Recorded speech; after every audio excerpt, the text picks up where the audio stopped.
The president of Venezuela's National Assembly, Jorge Rodriguez, denounced further details of the conspiracy plans against the country, which involve the complicity of local politicians and the approval of the U.S. government. In Palestine, the Red Crescent denounced that the situation in Khan Yunis south of the Gaza Strip continues to worsen dramatically. And farmers in France have raised the tone of the protests this Thursday, demanding immediate answers from Emmanuel Macron's government.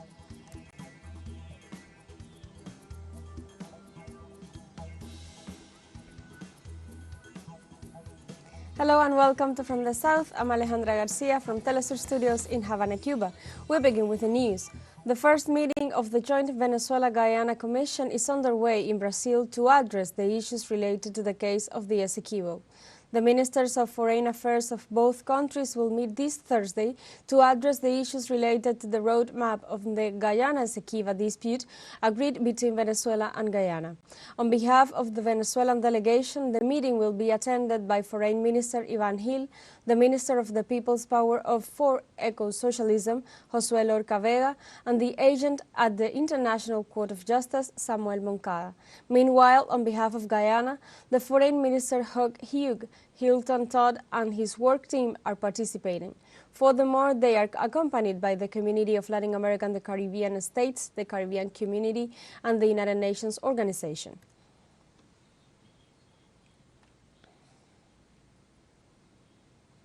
The workers' mobilization in Argentina scores its first victory by getting the courts to stop the labor reform that the President Javier Milei is trying to impose. 6 articles of the Decree of the Necessity and Urgency, known as DNU, were declared invalid by the National Labor Magistrate. Liliana Rodriguez Fernandez accepted a motion of protection filed by the General Labor Confederation. The ruling invalidates Articles 73, 79, 86, 87, 88, and 97 of the DNU.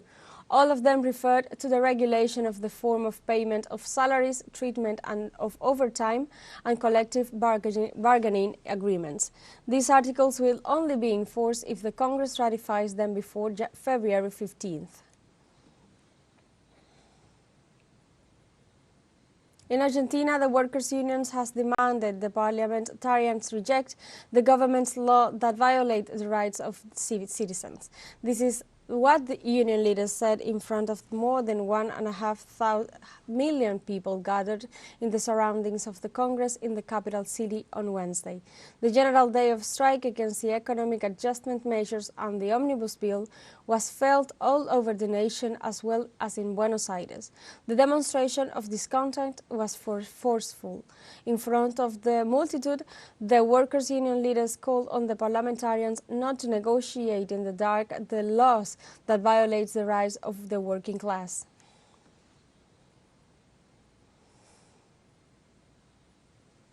Peru's judiciary has rejected the 5 appeals logged by former President Pedro Castillo, who is still under investigation for various crimes. The judicial body stated that the former president will have to continue serving pre-trial detention after his appeals were unanimously declared unfounded. He was requesting a review of the proceedings against him for alleged crimes of rebellion, collusion, and criminal organization. The former president requested a review of his pre-trial detention, of the exception of inadmissibility of action for the crime of rebellion and of protection of rights, all of which were unanimously rejected by the court. Castillo's ousting and imprisonment in 2022 was followed by months of popular demonstrations that were brutally repressed all over the country. The president of Venezuela's National Assembly, Jorge Rodriguez, denounced on Thursday further details of the conspiracy plans against the country, which have counted on the complicity of local politicians and the approval of the U.S. government. Speaking from the Venezuelan National Assembly, Rodriguez pointed out that regarding the complaint filed by the Attorney General's office last Monday, the legislative branch will debate in order to take forceful actions against those who threaten the peace of the Republic. This in reference to the claim made by Tarek William Saab, who on Monday recounted that a total of 31 people were arrested in Venezuela during the past year for allegedly being involved in 5 conspiracy plans that included the assassination of President Nicolás Maduro and assaults on military installations. In this opportunity, the President of Venezuelan National Assembly denounced that all the military personnel who participated in these events were recruited by the CIA in Guaido's 2019 adventure and called on U.S. officials, in particular Brian Nicholson, to respond to these allegations. In Venezuela, the testimonies of those involved in the 5 conspiracy plans perpetrated by the right-wing factors and supported by U.S. intelligence aimed at ending the life of President Nicolás Maduro and other high-ranking state officials have been published. The purpose of the operation was to plan the kidnapping of the president and the minister who were going to meet at the time in that meeting. The operation was to be carried out in November 2023. I was contacted through the former colleague González Pin, Luis Eduardo, approximately 2 years ago. They looked like North American people. I say that they were more between Colombians and Americans. That was when they asked me, how is the operation situation of the armored vehicles and all the vehicles of the brigade? Not all the vehicles are 100% operational, I told them. Well, let's do something. Look, we are going to offer you a good deal for each armored vehicle that you manage to damage. We are going to pay you approximately $3,000 for each armored vehicle, they said. That's easy. Let them grab, and I don't know. Let them contaminate the oil that will be poured into the armored vehicles. I sincerely deserve death. The President of the National Assembly of Venezuela, Jorge Rodriguez, presented testimonies of those involved in the destabilization plans against the country, where they confessed the support of leaders of the extreme right.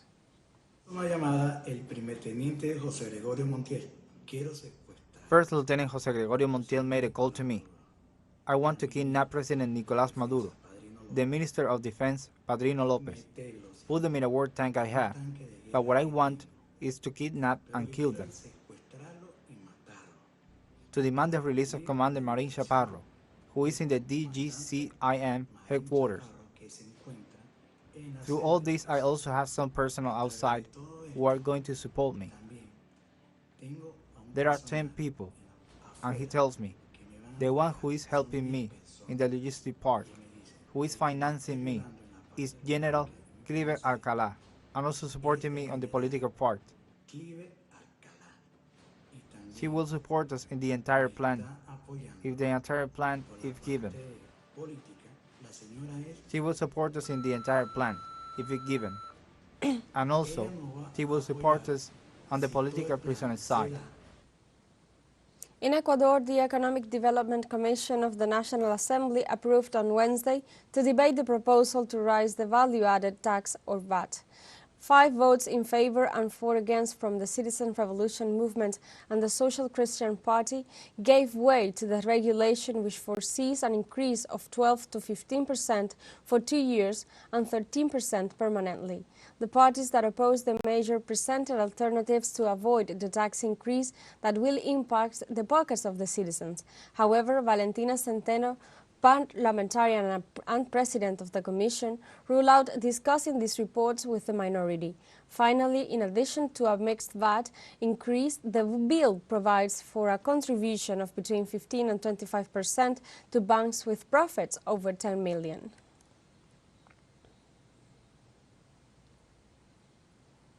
On Wednesday in Haiti, members of the National Protected Area Surveillance Brigade rebelled against the government and announced their support to the civil struggles seeking the formation of a new administration.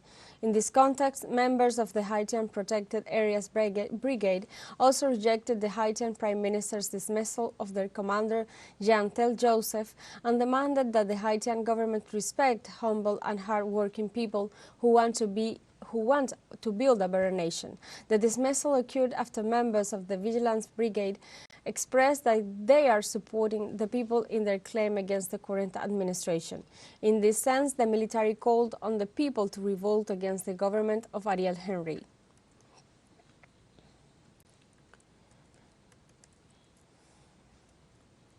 The United States is set to execute for the first time a prisoner using nitrogen, a method that, according to the United Nations, is considered torture. Kenneth Smith was sentenced to death for killing a woman for hire in 1988. He received the death penalty in the state of Alabama by lethal injection. But at the moment of the execution, the guards had problems with the defendant's veins. This new attempt, which is illegal in that state, consists of placing a mask with oxygen which is progressively replaced with nitrogen. The experts affirm that it prolongs the physical suffering and agony. It generates grave desperation. The United Nations Human Rights Rapporteur Ravina Shamdasani assured that from the perspective of international law, this is a case of torture. If it happens, because it sets a new standard. It lowers humanity at the level of a state that has a frenzy and a killing fury against one individual. Let's take a short break, but remember you can join us on TikTok at teleSUR English, where you will find news in different formats, news updates, and more. Other stories coming up, stay with us.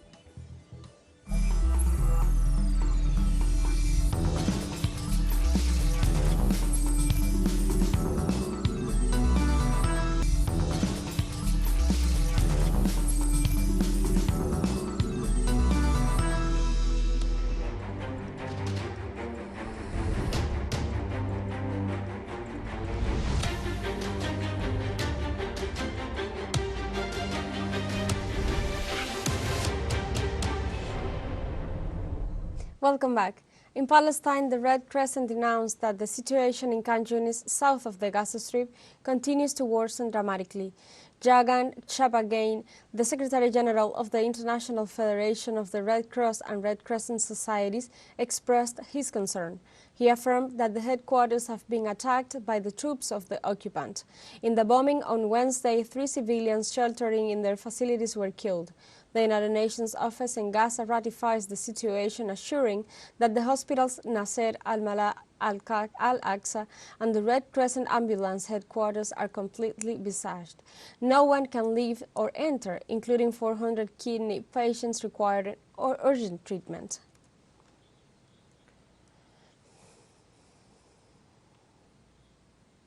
On Thursday, President of Iran Ebrahim Raisi demanded the political and economic isolation of Israel and called for regional unity to achieve a just world order. In the framework of his visit to Turkey, Iran President stressed that cutting the lifelines would be an effective way of ending Israel's oppression and murders. For his part, the Iranian leader also ratified that the United Nations organizations and other international organisms have lost their effectiveness. In this sense, when referring to the Gaza conflict, Ebrahim Raisi reiterated his request for unity to the Muslim countries and other nations to save Gaza and to a certain extent the rest of humanity. For his part, he also explained that cutting off all forms of access with Israel is an effective way to end the genocidal operation against the Palestinian people.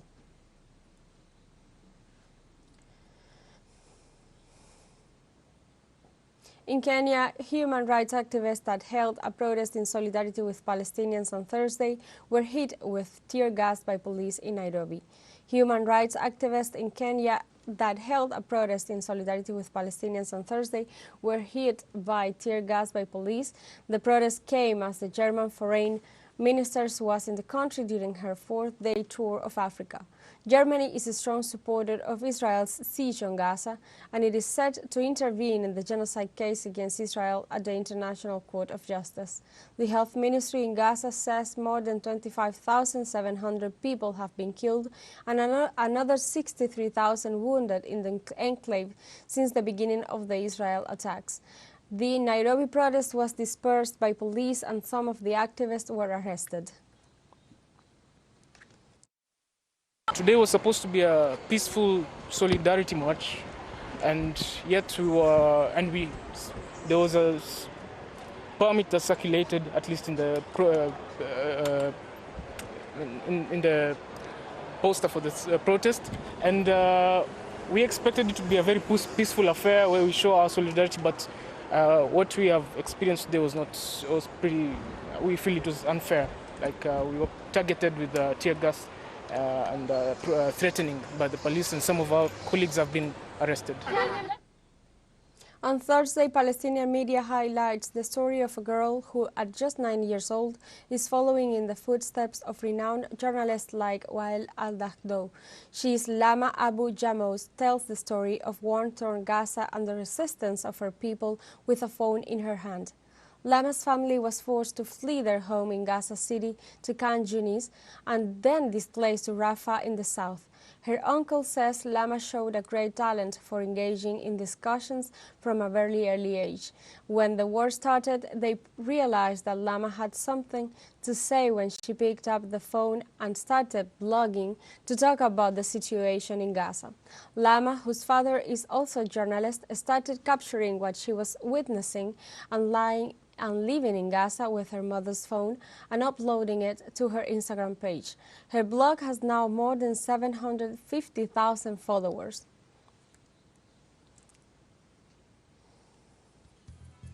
We have a second short break coming up, but before we invite you to join our WhatsApp community for our English-speaking audience, you can scan the QR code on screen to join directly and share the link to reach more people. Constant news coverage of Latin America and the Caribbean, as well as the rest of the world. Stay connected and informed with teleSUR. Find a short break. Don't go away.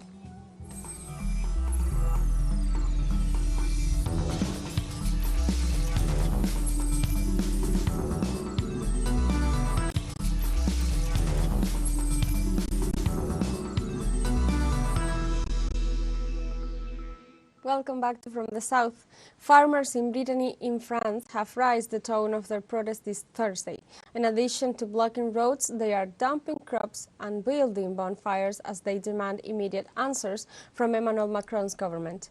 The first major crisis for the newly appointed Premier Gabriel Attal, who has summoned for this very Thursday the heads of the economy, environment and agriculture. Farm workers have warned that they will blockade Paris if their demands are not heard. All the departments of the country have started to mobilize, and the list of demands has already reached 40 points. They are asking for tax exemptions for agricultural fuel to be maintained and for a change in European policies on imports and environmental regulations, among other points which they warn are non-negotiable.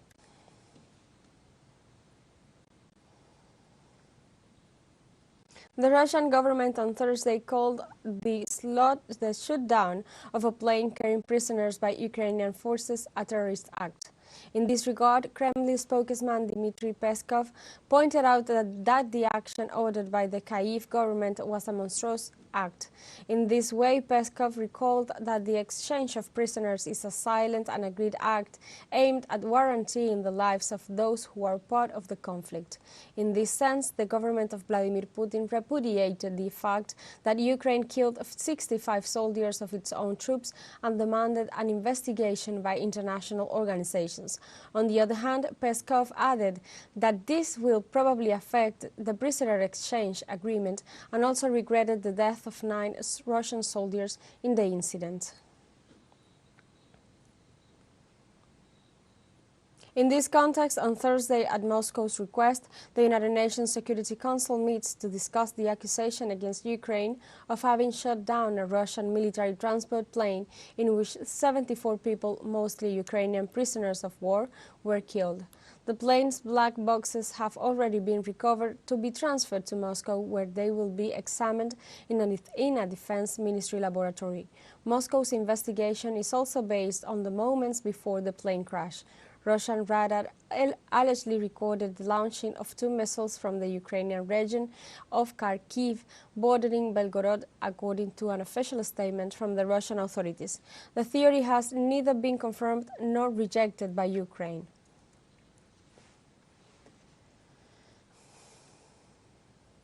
The government of China on Thursday accused the United States of abusing international law with its military maneuvers in the Western Pacific, a day after a U.S. naval destroyer crossed the Taiwan Strait.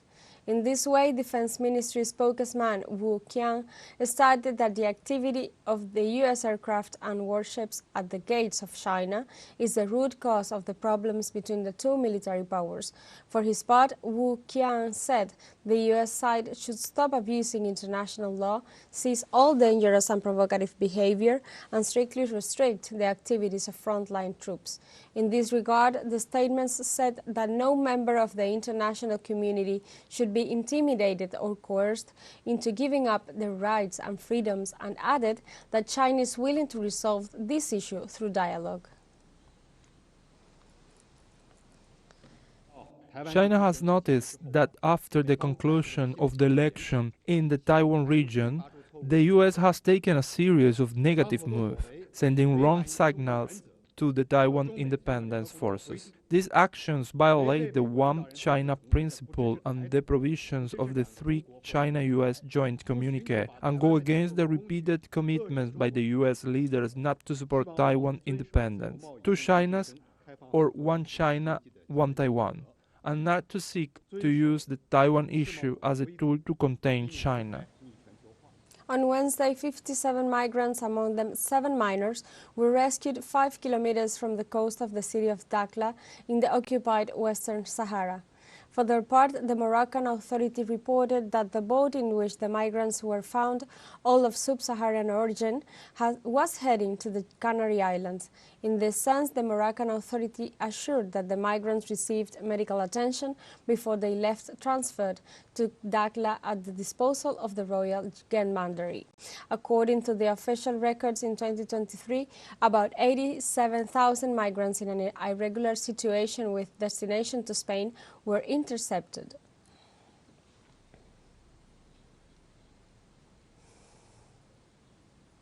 On Thursday in South Africa, a man was charged on 76 counts of murder and 86 counts of attempted murder for allegedly causing a deadly fire in a South African apartment building last year. According to the indictment, the suspect, Sithembiso Lawrence Dalose, made a written confession admitting to setting the overnight fire that engulfed the 5 floors Johannesburg building, killing 76 people and injuring dozens more in one of the country's worst disasters. In this way, he was also charged with arson and ordered to remain in police custody until a hearing on February, at which his lawyer is expected to say whether he will apply for bail.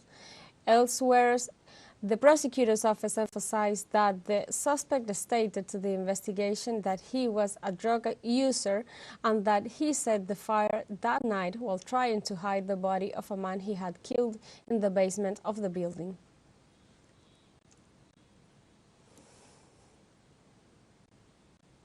We have come to the end of this news brief, but you can find this and many other stories on our website at telesurenglish.net and join us on social media, Facebook, X, Instagram, Telegram, and TikTok. For Telesur English, I'm Alejandra Garcia. Thank you for watching.